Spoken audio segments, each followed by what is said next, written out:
മലയാളത്തിലെ പ്രിയ നടന്മാരിൽ ഒരാളാണ് ആസിഫ് അലി. ചുരുങ്ങിയ ചിത്രങ്ങളിലൂടെ കുടുംബ പ്രേക്ഷകരുടെ ഇഷ്ടനടനായി മാറാൻ ആസിഫ് അലിക്ക് സാധിച്ചിരുന്നു. ശ്യാമപ്രസാദ് സംവിധാനം ചെയ്ത ഋതുവിലൂടെയാണ് ആസിഫ് തൻ്റെ സിനിമാ ജീവിതം ആരംഭിക്കുന്നത്.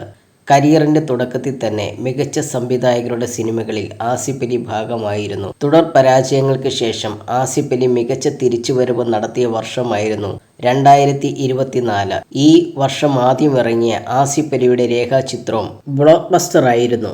തനിക്ക് ഒരു സൂപ്പർ ഹീറോ സിനിമ ചെയ്യണമെന്ന് നല്ല ആഗ്രഹമുണ്ടെന്ന് പറയുകയാണ് ആസിഫ് അലി. ഒരു യൂട്യൂബ് ചാനലിനോട് സംസാരിക്കുകയായിരുന്നു അദ്ദേഹം. ശരിക്കും ഏറ്റവും സൂപ്പർ ഹീറോ ക്യാരക്ടർ ചെയ്യാൻ ആഗ്രഹിച്ചിരുന്നത് ഞാനാണ്. ഞാനൊരു സൂപ്പർ ഹീറോ കൊമിക് ഫാനാണ്.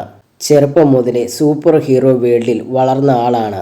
എനിക്ക് ഭയങ്കര ആഗ്രഹമായിരുന്നു ഒരു സൂപ്പർ ഹീറോ സിനിമ ചെയ്യണമെന്ന്. ആനിമേഷനാണ് നമ്മൾ ആദ്യം കണ്ടു തുടങ്ങിയത്. പിന്നീട് ഹോളിവുഡ് സിനിമകളുടെ മറവിൽ അവഞ്ചർ എല്ലാം കണ്ടിട്ട് നമുക്ക് ആ ക്വാളിറ്റിയിൽ ഒരു സിനിമ ചെയ്യാൻ പ്രാക്ടിക്കൽ അല്ല എന്ന് ഓർക്കുമ്പോഴാണ് ബേസിൽ മിന്നൽ മുരളി കൊണ്ടുവരുന്നത്. നമ്മൾ ഒരിക്കലും അത് പറ്റില്ലെന്ന് ഓർക്കുമ്പോഴാണ് അപ്പോൾ ഇനിയൊരു ധൈര്യമായി എനിക്ക് തീർച്ചയായും ഒരു സൂപ്പർ ഹീറോ മൂവി ചെയ്യണമെന്നുണ്ട്. അത്യാവശ്യം ഒരു ക്യാരക്ടർ സ്കെച്ചൊക്കെ എൻ്റെ കയ്യിലുണ്ട്, ആസിഫ് അലി പറഞ്ഞു.